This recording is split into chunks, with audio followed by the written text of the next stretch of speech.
안녕하세요. 저는 지방에서 공무원으로 일하고 있는 30대 여성입니다. 지금은 어찌어찌해서 공무원이 되었지만 사실 몇 년 전까지만 해도 저는 어린이집 보육교사였어요. 큰 어린이집은 아니었지만 좋은 원장님, 동료 선생님과 함께 사랑스러운 아이들을 보며 행복하게 일하고 있었답니다. 어린이집에 근무하며 너무 좋았지만 출생률이 감소해서인지 새로 입소하는 아이들이 눈에 띄게 줄었어요. 처음에는 정원을 다 채우고도 대기가 있었지만 점점 아이들이 줄더니 정원이 미달하기 시작했고 결국 운영을 할 수 없을 정도로 어려워져 어쩔 수 없이 폐원하게 되었습니다. 그 뒤 저는 새로운 직장을 찾아야만 했어요. 큰 어린이집으로 취업하여 보육교사로 일해볼까 했지만 주변의 어린이집이 하나둘씩 문을 닫는 모습을 보니 보육교사로서 일을 오래 할 수 없겠다는 생각이 들었습니다. 저는 결혼하고 출산하고도 계속 제 일을 하고 싶었거든요. 그래서 무슨 일을 할까 고민을 하던 끝에 사회복지직 공무원이 되기로 했습니다. 이전에 사회복지사 자격증을 취득해서 응시 자격이 되었고 사회복지직 공무원이 일반 공무원보다 경쟁률이 낮았거든요. 무엇보다 공무원은 제가 잘못을 저지르지 않는 이상 어린이집처럼 폐원해서 일을 관두게 되는 경우는 없어서 미래에도 좋을 것 같다는 생각이 들었습니다. 공부하는 과정은 정말 지루하고 힘들었지만 그래도 잠을 줄여가며 최선을 다했고 1년 만에 합격하는 쾌거를 이루었어요. 드디어 공무원이 된 저는 보육교사로 일할 때만큼 재밌지는 않지만 그래도 나름 소소한 행복을 느끼며 나쁘지 않게 일하고 있습니다. 이렇게 저의 직업이 보육교사에서 공무원이 되는 동안 저의 나이는 어느새 30대 중반을 넘겼고 제 주변의 친구들은 제 짝을 찾아 가정을 이루기 시작했어요. 친구들을 부러워하며 저 역시 빨리 결혼해서 아이를 갖고 싶었고 이런 이야기를 제 옆자리에 있는 입사 동기에게 은연중에 많이 했던 것 같습니다. 그러던 어느 날 옆자리 동기가 아직 결혼하지 못한 학교 선배가 있는데 만나보겠냐고 했어요. 꽤 괜찮은 선배인데 대기업에서 일하느라 결혼 시기를 놓쳤다고 하며 좋은 사람 있으면 소개해달라고 했는데 순간 제가 생각이 났대요. 둘이 잘 어울릴 것 같으니 한번 만나보라고 하며 제 연락처를 넘겨주었습니다. 그날 저녁 퇴근길에 모르는 번호로 전화가 와서 받아보니 입사 동기의 학교 선배였어요. 그분의 이름은 김재민이었고 나이는 저보다 2살 많았습니다.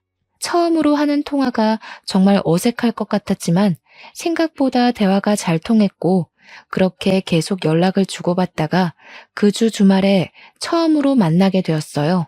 재민 씨는 솔직히 제 이상형은 아니었지만 그래도 같이 밥 먹고 대화를 나누다 보니 점점 사람이 좋아 보였습니다. 이 지역에서 누구나 알만한 좋은 직장에 다니지만 허세도 없었고 겸손하기까지 한 재민 씨에게 호감을 느끼게 되었고 재민 씨 역시 제가 싫지는 않았는지 우리는 그날 후로 꾸준히 연락하고 계속 만남을 유지하다가 연인으로 발전하게 되었어요. 그러면서 가족에 관한 이야기도 자연스럽게 나오게 되었는데 재민 씨는 3살 어린 여동생, 5살 어린 남동생이 있었고 아버지는 어릴 때 사고로 돌아가셨다고 합니다. 한동안은 생활이 힘들었지만 지금은 어머니가 어린이집 원장 선생님, 그리고 여동생은 어머니가 운영하시는 어린이집의 보육교사로 근무하고 있고 도련님 역시 중견기업에서 일하고 있어서 이제는 제법 여유로워졌다고 해요.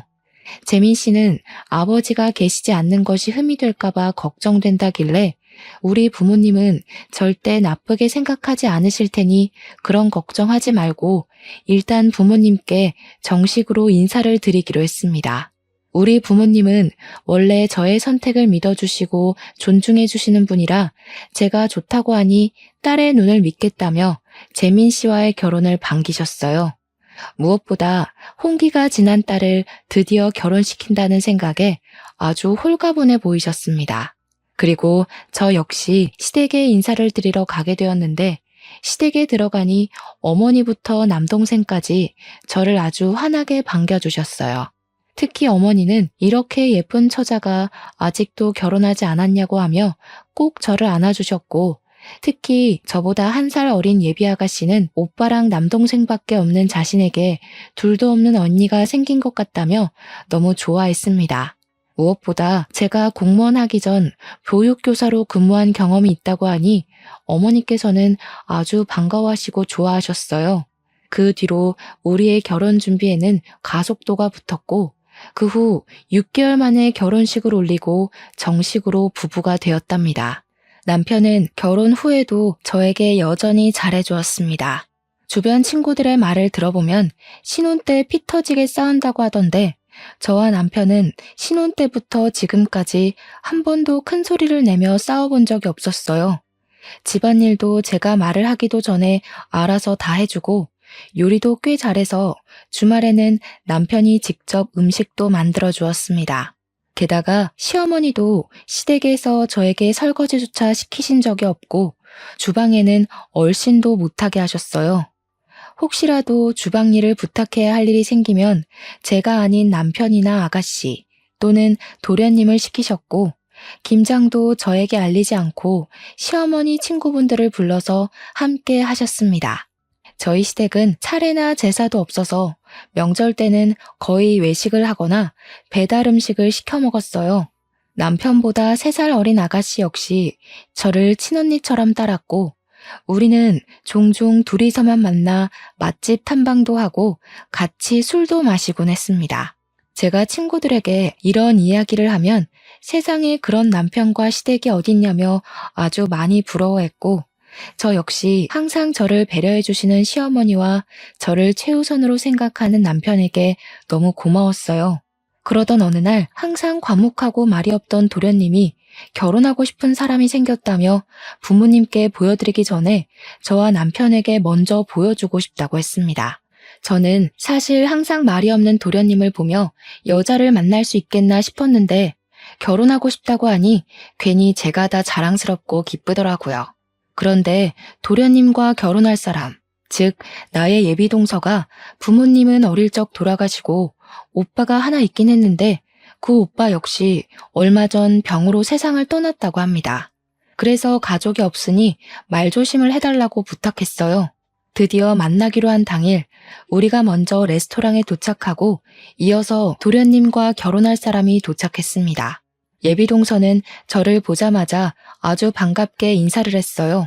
솔직히 부모님이나 형제 자매가 없어서 어두울 줄 알았지만 제 걱정과는 다르게 정말 밝고 구김살 하나 없이 명랑했습니다. 같이 있으면 기분이 절로 좋아지는 사람이었고, 과묵하고 자신의 감정을 잘 표현하지 않는 도련님과 정반대의 성격이었지만 무뚝뚝한 도련님을 웃게 만드는 재주가 있었어요. 대화를 나누다가 예비 동서의 직업을 알게 되었는데, 현재 다른 지역에서 보육교사로 근무하고 있다길래 아가씨도 보육교사이고 시어머니는 아가씨가 근무하는 어린이집의 원장 선생님이라고 했습니다. 이 이야기를 하니 예비 동서는 표정이 굳었고 걱정하는 듯 했어요. 저는 예비 동서에게 우리 시어머니와 아가씨 둘 다 엄청 좋은 분들이고 무엇보다 같은 보육교사이니 아주 좋아하실 것이라고 하며 걱정하지 말라고 했으나 예비 동서의 표정은 쉽사리 펴지지 않았습니다. 저도 결혼 전에 시댁과 시누이에 대한 걱정이 컸던 터라 예비 동서가 걱정하는 마음이 이해가 갔고, 이런 예비 동서를 보니 뭔가 동지가 생긴 듯한 기분이 들었어요. 그래서 이렇게 알게 된 것도 인연이니 앞으로 연락을 종종 주고받자고 하며 서로의 전화번호를 교환했습니다. 그날 저녁, 원래는 시어머니가 집에 오라는 말씀을 하시지 않는데 남편에게 잠깐 집에 좀 와달라고 하셨어요. 무슨 일인가 하고 가보니 오늘 도련님 결혼할 상대를 만났다고 하던데 어떠냐고 물어보시더라고요. 저는 예비 동서가 도련님과 너무 잘 어울리고 밝고 좋은 사람이고 보육교사라서 시어머니와 아가씨 역시 예비 동서를 엄청 좋아하실 것이라고 말씀드렸습니다. 부모님이 두 분 다 돌아가셨다는 말을 하려고 했으나 이 얘기는 좋은 이야기도 아니고 도련님이 당연히 진작 말을 했다고 생각되어 따로 말씀드리지는 않았어요. 시어머니는 저의 이야기를 들으며 아주 많이 흡족해 하셨습니다. 그리고 다음 주가 되었어요. 주말 저녁 집에서 쉬고 있는데 도련님이 남편에게 전화했습니다. 남편이 도련님과 심각하게 통화를 하길래 무슨 내용인지 들어보니 예비동서를 데리고 집에 갔는데 시어머니와 아가씨가 예비동서에게 화를 많이 냈다고 해요. 알고 보니 예전에 시어머니가 운영하는 어린이집에서 예비동서가 근무했던 적이 있었어요. 그때 예비동서는 아가씨를 비롯한 다른 보육교사들과 갈등이 많았고 결국 시어머니가 운영하는 어린이집에서 쫓기듯 나갔다고 합니다. 시어머니와 아가씨는 어린이집에서 얼마나 여우짓을 하고 편가르기를 하고 다녔는지 모른다고 하고 어떻게 성격도 좋지 않은 데다가 부모 형제도 없는 여자를 골라왔냐고 했대요. 하지만 도련님은 과거에는 그랬을지 몰라도 지금은 어린이집에서는 인정받으며 잘 지내고 있다고 했더니 시어머니는 그래도 고아라서 절대 안 된다고 하셨다는 겁니다. 그러나 도련님은 예비동서를 너무 사랑했고 결혼하지 않으면 죽을 것 같다고까지 이야기했어요. 도련님의 안타까운 사연에 저와 남편은 시댁에 가서 시어머니를 설득하기로 했습니다. 잠깐 보기는 했지만 예비동서가 여우짓을 하고 편가르기를 할 만큼 나쁜 사람처럼 보이지는 않았거든요. 오히려 힘든 집안 형편에서도 정말 밝았고 씩씩해 보였고 도련님과 너무 잘 어울렸어요. 또한 저 역시 어린이집에 처음으로 취업했을 때 다른 보육교사들과 트러블이 많이 있었고 그로 인해 정말 죽을 만큼 힘들어봤기에 지금 시어머니가 생각하시는 예비동서의 모습은 성격상의 문제보다는 사회초년생의 흔한 실수라고 생각했습니다. 저는 시댁에 가자마자 시어머니께 저의 지난 과거를 이야기하며 도련님이 저리 원하시는데 예비동서를 받아주시면 어떠냐고 했어요. 생각보다 시어머니와 아가씨는 완강했고 그리 반대하는 가장 큰 이유 중 하나가 바로 부모가 없다는 이유 때문이었습니다. 부모님이 돌아가신 게 재수 씨의 잘못은 아니잖아. 그리고 그렇게 따지고 들면 우리 집 역시 당당할 것 없지, 안 그래? 뭐가 당당할 게 없어? 우리 집 어디가 어때서? 우리 집도 아버지 안 계시잖아. 나중에 정혜가 결혼한다고 남자 데려왔는데 그 집에서 아버지 계시지 않는다고 반대할 수도 있는 거 아니야?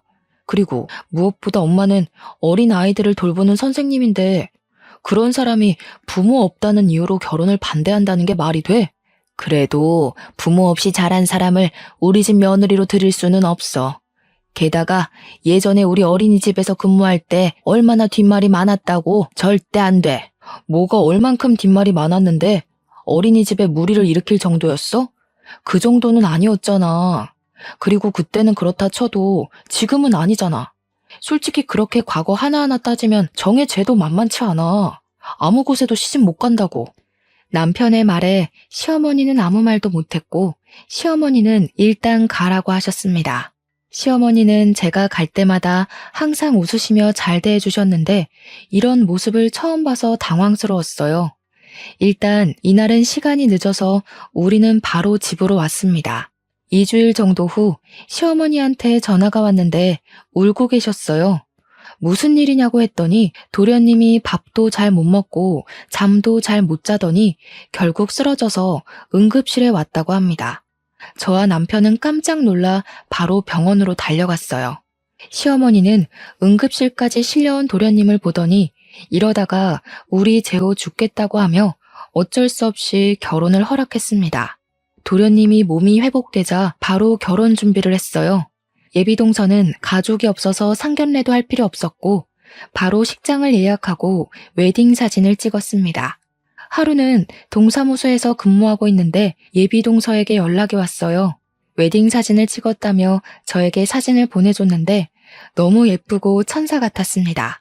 저는 잘 나왔다고 하며 이런저런 이야기를 하다가 결혼 준비는 어찌 되어 가는지 궁금해서 신혼집은 구했냐고 물었더니 합가하기로 했다는 거예요. 제가 시어머니 모시고 사는 게 쉬운 일이 아니고 어린이집 출근도 해야 하는데 힘들지 않겠냐고 했습니다. 그랬더니 예비동서는 어린이집은 거리가 멀어서 관뒀고 보육교사로 오래 일하면서 어머니들을 많이 상대해봐서 이제 어른들 상대하는 건 그리 어렵지 않다고 했어요. 왜 잘 다니던 어린이집을 관뒀냐고 하니 어머니께서 집에서 살림하기를 바라시기도 했고 예비 동서도 어머니 곁에서 어머니의 인정을 받고 싶어서 스스로 정한 일이라고 했습니다. 저는 예비 동서에게 힘들면 언제든 도울 테니 혼자 끙끙 앓지 말고 반드시 말해달라고 했어요. 그렇게 시간이 흘러 도련님의 결혼식 날이 되었습니다. 내심 동서는 부모님이나 형제 자매가 없어서 하객이 많이 없으면 어쩌나 걱정했는데 동서가 근무했던 어린이집의 보육교사와 학부모님 그리고 아이들로 자리가 꽉 차 있었어요. 심지어 어린이집 아이들이 동서의 결혼을 축하하며 깜찍한 노래와 율동을 하는데 그 모습을 보니 동서가 그동안 어린이집에서 아이들과 학부모님, 같이 일하는 동료 교사에게 아주 잘해왔다는 것을 알 수 있었습니다. 다들 동서의 결혼을 진심으로 축하했고 그 모습을 본 저와 남편은 사람을 잘못 본 것이 아니라고 확신했어요. 그러나 시어머니와 아가씨는 여전히 동서를 반기지 않는 표정이었습니다. 동서는 그런 시어머니의 눈치를 보느라 잔뜩 긴장한 얼굴이었고 그 모습을 보니 안쓰럽기까지 하더라고요. 이렇게 조마조마한 결혼식이 마치고 동서는 바로 시댁으로 가게 되었습니다. 저는 당연히 신혼여행을 갈 것으로 생각했는데 시어머니와 아가씨가 고아 주제에 무슨 신혼여행이냐며 가지 말라고 했대요. 그렇게 동서는 일생에 한 번뿐인 신혼여행도 가지 못하게 되었습니다. 다음 주 주말, 집에서 남편과 쉬다가 동서가 문득 생각나서 남편에게 시댁에 한번 가보자고 했어요. 시댁에 갔더니 역시 동서는 어머니와 아가씨에게 호된 시집살이를 당하고 있었습니다. 동서는 TV에서나 보던 것처럼 빨간 치마에 연두색 저고리 한복을 입고는 베란다 청소하고 있었어요. 그날은 한겨울로 날씨가 꽤 추웠고 베란다 역시 엄청 추웠습니다. 이렇게 추운 날 동서에게 한복을 입히고 베란다 청소를 시키고는 시어머니와 아가씨는 거실에서 TV를 보고 있었어요.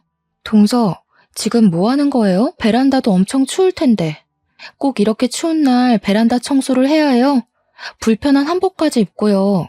너는 대학교도 나오고 부모님도 다 계셔서 결혼 전에 어른들을 모시는 법을 잘 배워왔겠지만 알다시피 쟤는 부모 형제 아무도 없는 고아잖니. 그래서 내가 지금 어른들을 모시는 법을 알려주는 중이란다. 신경 쓰지 마. 그런데 오늘 주말인데 무슨 일이니? 동서가 식구가 됐으니 친분 좀 쌓을까 하고 왔죠. 그런데 도련님은 어디 계세요? 재호는 오늘 먼 친척 결혼식이 있어서 지방에 보냈다. 우리 가족 중에 한 명은 가야 할 것 같은데 너나 재민이는 바쁠 것 같아서 그냥 재호만 보냈어. 그럼 동서도 같이 보내지. 왜 도련님 혼자 보내셨어요? 쟤는 지금 집에서 며느리 교육 중인데 어떻게 보내니? 괜히 결혼식 갔다가 친척들한테 책 잡히면 어쩌려고. 너희들도 왔으니 같이 점심이나 먹어야겠다. 야, 한수진, 너 형님 왔잖아. 얼른 밥 차리지 않고 뭐해? 하여튼 눈치도 없고 행동도 느리고 아유, 내가 쟤 가르치려면 한참 멀었어. 내가 요새 이렇게 답답하게 살고 있단다. 동서는 베란다에서 청소하다가 시어머니의 말을 듣고 잽싸게 나왔습니다. 저와 눈인사를 하고 밥을 차리겠다고 하며 부엌으로 갔는데 얼마나 추웠는지 얼굴과 손이 빨개져 있었어요. 꽁꽁 언 손을 녹일 새도 없이 시어머니와 아가씨는 얼른 밥상을 차리라고 성화였고 저는 그런 동서가 안쓰러워 같이 부엌에서 일을 도우려고 했습니다. 그 모습을 본 아가씨는 굳이 언니까지 도울 필요 없다고 하며 제가 부엌에 가지 못하도록 극구 말렸어요. 아니요, 저도 이 집 며느리인데 같이 도와야죠. 동서랑 같이 밥을 차릴 테니까 기다리세요. 언니는 가실 필요 없다니까요. 올케는 지금 우리 집 가풍에 대해서 익히느라 혼자 해야만 해요. 야, 한수진, 빨리 똑바로 못해? 네가 못하니까 지금 언니가 가서 일한다는 거잖아. 좀 빨리 움직이라고. 네, 형님. 빨리 가서 밥 준비할게요. 동서, 그러지 말고 나랑 같이 해. 베란다에서 이 추위에 혼자 정리하고 청소하는 것도 힘들었을 텐데 밥은 내가 차릴게. 저는 동서를 따라 부엌으로 들어갔습니다. 동서는 혼자 불편한 한복을 입고 식사를 준비하느라 바빴고 저는 동서를 도와 밥상을 차렸어요. 동서에게 여기서 살만하냐고 물으니 조금 힘들기는 하지만 괜찮다고 하며 씩 웃어 보였으나 동서의 눈은 얼마나 피곤했는지 빨갛게 충혈이 되어 있고 입술은 다 부르터 있었습니다. 동서와 함께 이런저런 이야기를 나누며 같이 밥상을 차리고 다들 오시라고 불렀어요. 저는 평소에 앉던 대로 남편의 옆에 앉았습니다. 그런데 동서는 자리에 앉지 않고 옆에 서 있는 거예요. 왜 거기에 서 있냐고 하니까 원래 자신은 늦게 먹는다고 했습니다. 저는 그런 게 어디 있느냐고 하면서 얼른 자리에 앉으라고 했어요. 그랬더니 시어머니가 신경 쓰지 말라길래 그럼 저도 밥을 먹지 않겠다고 하고 동서 옆에 가서 서 있었습니다. 시어머니와 아가씨는 그러지 말고 그럼 오늘만 둘 다 앉아서 밥을 먹으라고 했어요. 동서도 자리에 앉고 우리 모두 다 같이 식사를 시작했습니다. 그날 밥 먹고 저녁까지 있다가 집에 왔는데 시어머니와 아가씨는 동서를 잠시도 쉬지 못하게 하는 것 같았어요. 나이도 어린 동서가 그렇게 당하고 사는 게 너무 안타까웠고 이제 별일 없으면 주말마다 시댁에 가서 동서를 도와줘야겠다고 생각했습니다. 그 뒤로 저는 매주 주말마다 시댁에 갔어요. 시어머니와 아가씨는 제가 가는 것을 아주 부담스러워하는 눈치였지만 동서는 제가 가면 너무 좋아했습니다. 저는 그러면서 동서와 더 많이 친해질 수 있었어요. 갈 때마다 시어머니와 아가씨는 아주 비정상적이라는 생각이 들 정도로 동서를 구박했습니다. 시어머니도 시어머니였지만 아가씨는 동서를 못 잡아먹어서 안달난 사람처럼 동서를 혼냈어요. 그래도 동서는 인상 한번 찌푸리지 않았고 저는 그런 동서가 참 대단하다고 생각했습니다. 도련님은 그때마다 동서의 편을 들어주기는 했지만 그러면 그럴수록 동서는 더 곤란해져 보였어요. 그러다가 설날이 일주일 앞으로 다가왔습니다. 원래 우리 시댁은 차례도 없고 제사도 없었어요. 그런데 시어머니가 이번에 며느리가 둘이나 생겼으니 갑자기 차례를 지내겠다고 했습니다. 그러면서 저에게 명절 연휴 첫째 날에 시어머니와 아가씨가 1박 2일로 호텔에 가서 쉴까 하는데 같이 가겠느냐고 했어요. 호텔이요? 명절날 차례 지내려면 음식 장만도 해야 하는데 어떻게 호텔에 가요? 언니는 참, 한수진 있잖아요. 우리 집 가정부 한수진. 쟤 혼자 장만하면 되지. 뭔 걱정이에요? 굳이 우리까지 해야 해요? 우리는 제가 음식 다 차리면 그때 떡이나 먹으면 그만이에요. 글쎄요, 저는 그건 좀 아닌 것 같아서. 그냥 가족끼리 오붓하게 다녀오세요. 저와 동서는 며느리니까 집에서 음식 장만하고 있을게요. 희주도 같이 가지 그래. 못하러 부모도 없는 고아인 쟤를 그리 챙기고 감싸고 도니 너는? 아유, 우리 첫째 며느리는 진짜 심성도 좋아요. 저는 괜찮아요. 그냥 집에서 같이 음식 장만할 테니 아가씨와 둘이 호텔에 다녀오세요. 명절에 차례를 지낸다고 해놓고서는 며느리에게 모든 일을 다 시킬 생각하는 시어머니와 아가씨의 심보에 정말 기가 막혔습니다. 그리고 명절 연휴 첫째 날 남편은 갑자기 회사에 문제가 생겨 출근해야만 했기에 어쩔 수 없이 저 혼자 시댁에 갔어요. 시댁에 가니 도련님도 당직이라 회사에 출근했고 동서 혼자 장을 다 보고 음식을 장만하고 있었습니다.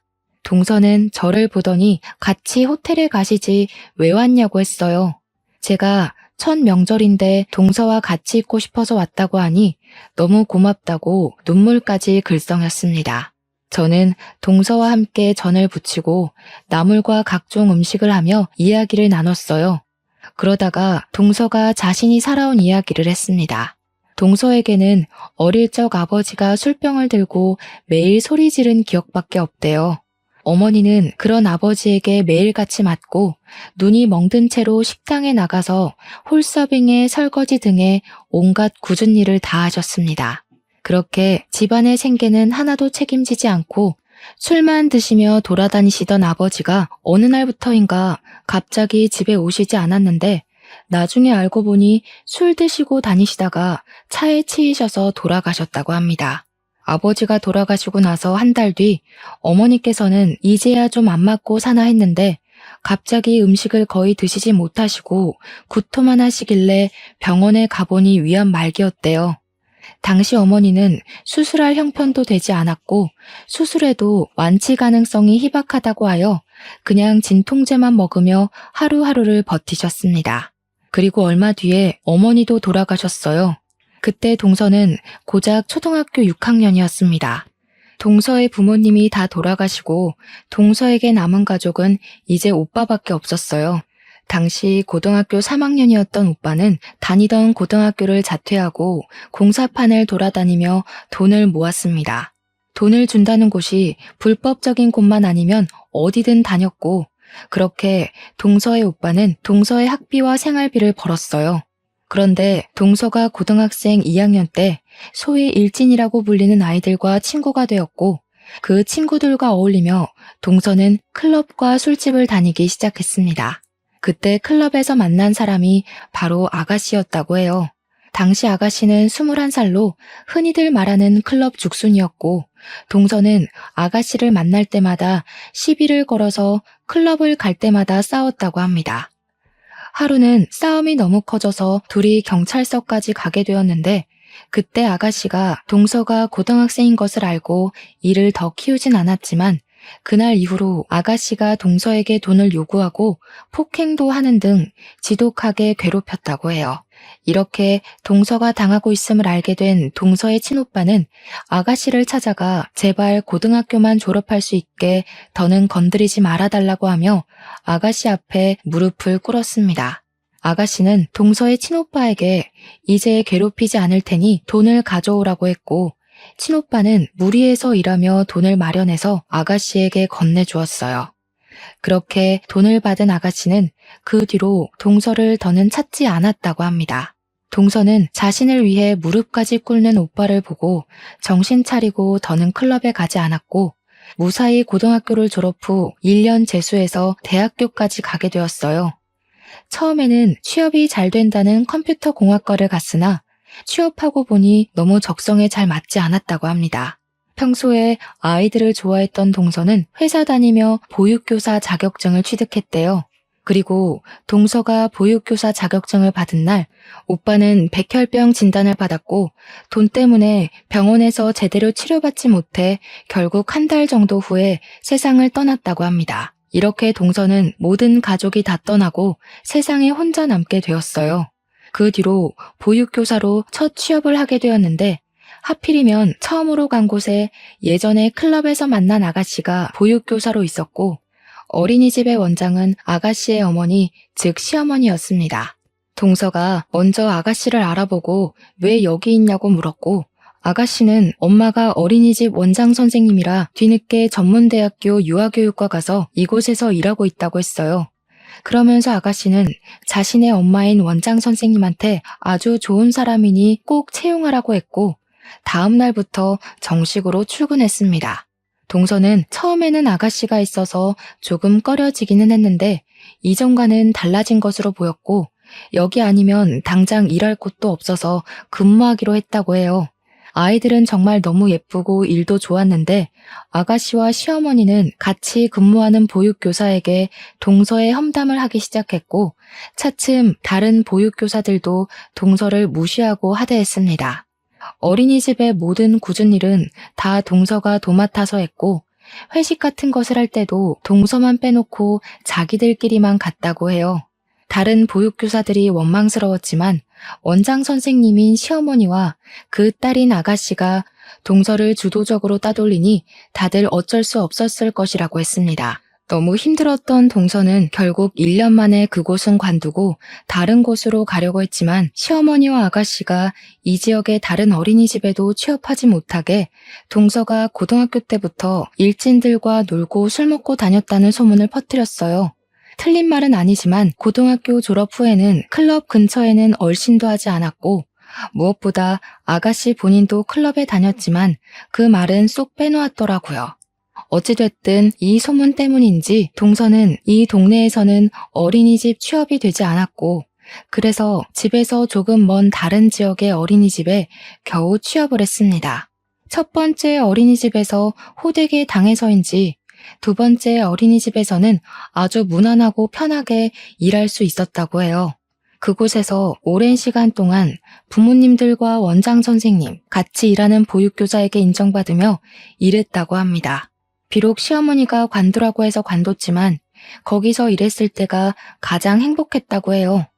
동서가 살아온 이야기를 들으니 동서를 지독하게 괴롭히는 시어머니와 아가씨가 아주 진절머리가 났고 절대 가만두면 안 되겠다고 생각했습니다. 그리고 다음날 아가씨와 시어머니는 새벽 5시 정도에 집에 들어왔고 아가씨는 집에 오자마자 자고 있던 동서의 뺨을 때렸어요. 오늘 무슨 날인지 몰라? 명절이잖아. 며느리가 첫 명절에 이렇게 늦잠 자는 게 말이 돼? 적어도 새벽 4시에는 일어나서 음식을 차리고 해야 할 것 아니야.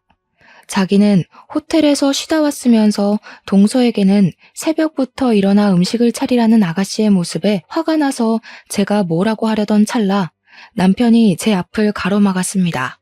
야, 김정혜, 너는 호텔에 가서 여태 쉬고 놀고 왔으면서 왜 재수씨한테 난린데? 어제 재수씨 얼마나 고생했는지 알아? 작작 좀 해라. 내가 진짜 저번부터 계속 봤는데 어떻게 사람을 이렇게 무시할 수가 있어? 네가 그러고도 인간이야? 너는 지금 사내 자식이 여자들끼리의 문제에 끼어드니? 너는 가만히 있어. 알지도 못하면서. 엄마도 그러는 거 아니야. 제가 저렇게 정신없이 설치고 다니면 엄마라도 말렸어야지. 엄마는 어른이 돼서 제가 저러는 걸 어떻게 가만히 두고 봐? 진짜 둘 다 너무하네. 그리고 재우 너도 정신 똑바로 차려. 너랑 평생 살 사람은 엄마가 아니라 네 옆에 있는 재수씨야. 알겠어?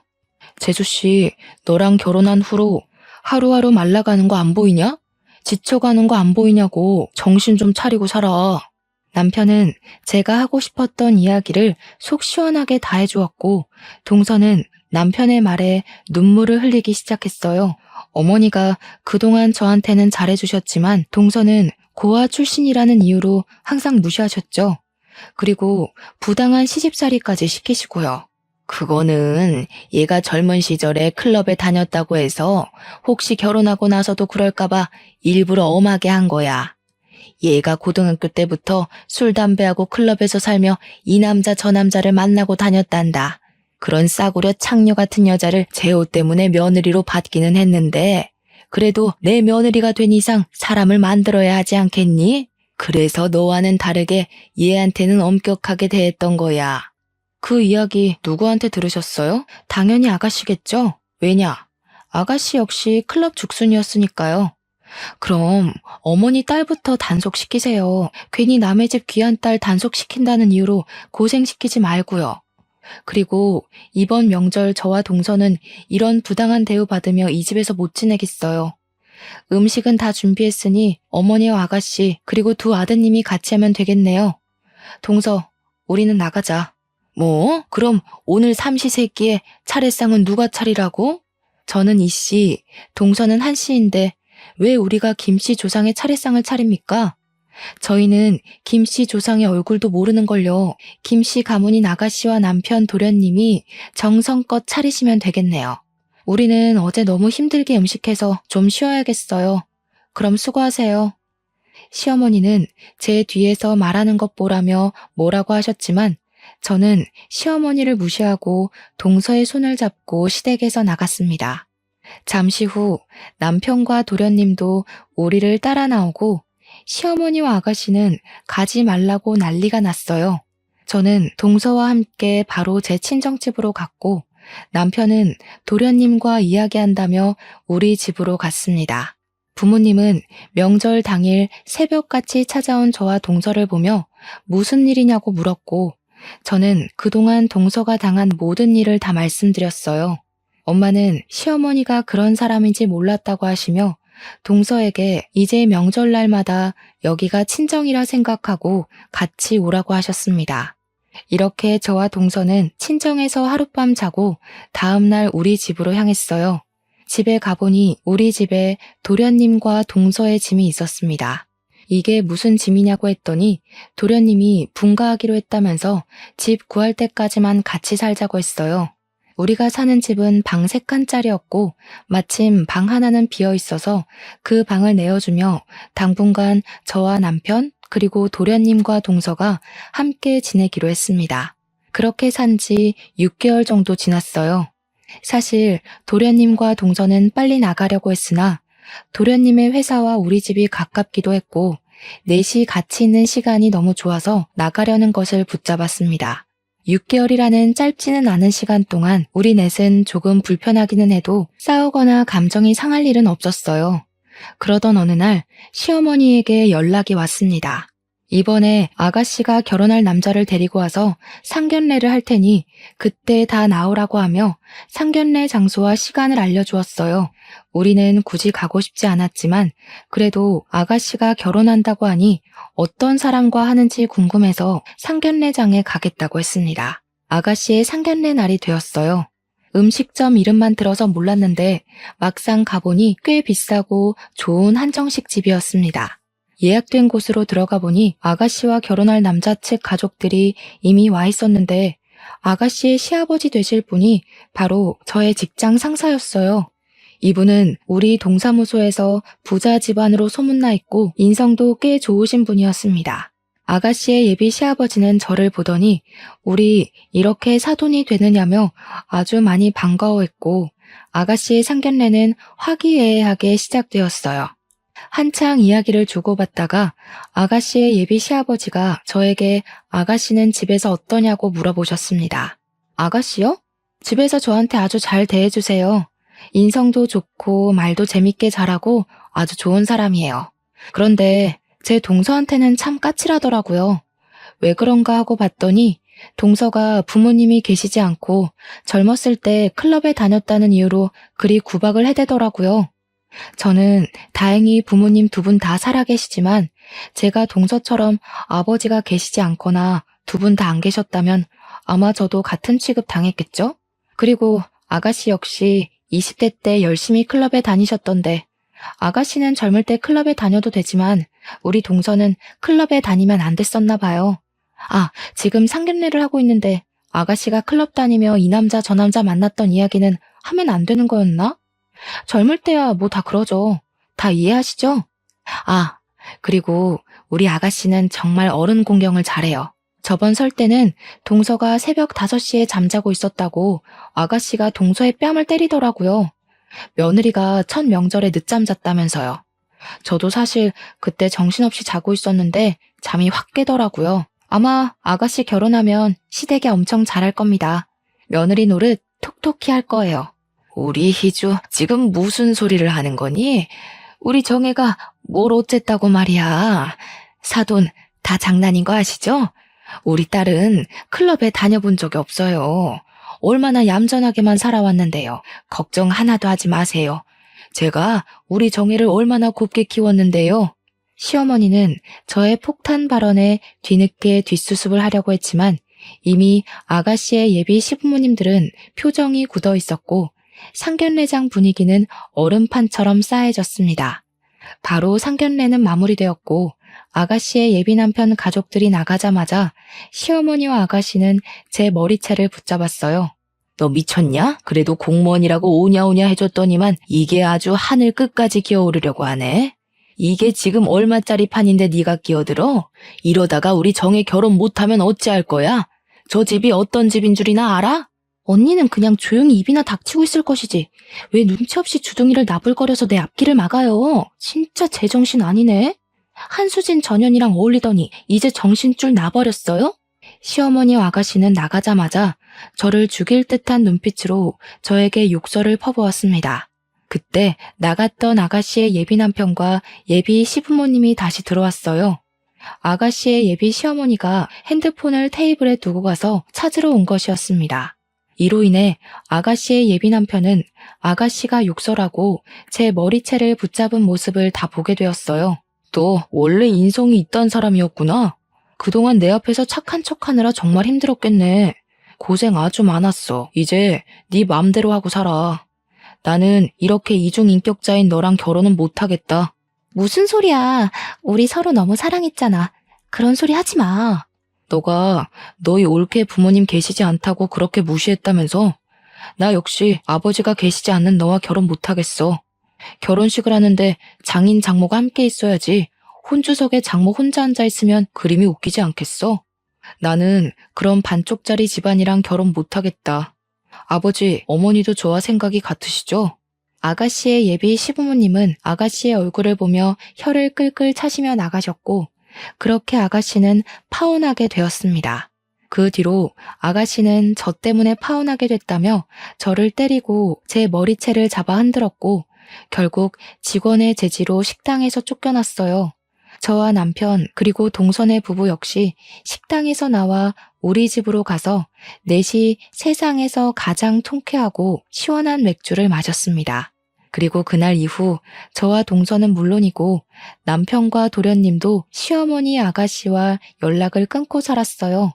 그 뒤로 동선의 부부는 이제 더는 얹혀 살 수 없다며 우리 집 근처로 이사했고, 우리는 여전히 서로의 집으로 가며 허물없이 지내고 있습니다. 그리고 시어머니와 아가씨는 상견례 날 식당에서 제 머리채를 잡은 동영상이 지역 맘카페에 퍼지면서 모든 신상이 털렸고, 현재 시어머니가 운영하는 어린이집 엄마들 사이에도 소문이 나서 이런 선생 밑에서 아이들이 무엇을 배우겠냐며 다들 퇴소했어요.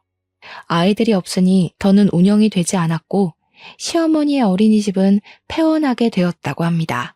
당장 밥줄이 끊겨서 힘들어진 시어머니와 아가씨는 결국 집을 팔고 아직 집을 구하지 못해 모텔에서 지내고 있다고 해요. 그리고 동서는 다시 보육교사로 취업해서 동서가 사랑하는 아이들을 보며 아주 행복하게 일하고 있어요. 물론 다른 보육교사들과 언니 동생하며 아주 잘 지내고 있답니다. 지금까지 힘들게 살았지만 주변 사람들에게 싹싹하고 밝게 지내는 동서를 통해 저는 많은 것들을 보고 배워요. 저보다 나이는 어리지만 배울 것이 많아 인생 선배 같은 동서를 만나서 너무 요새는 행복하답니다.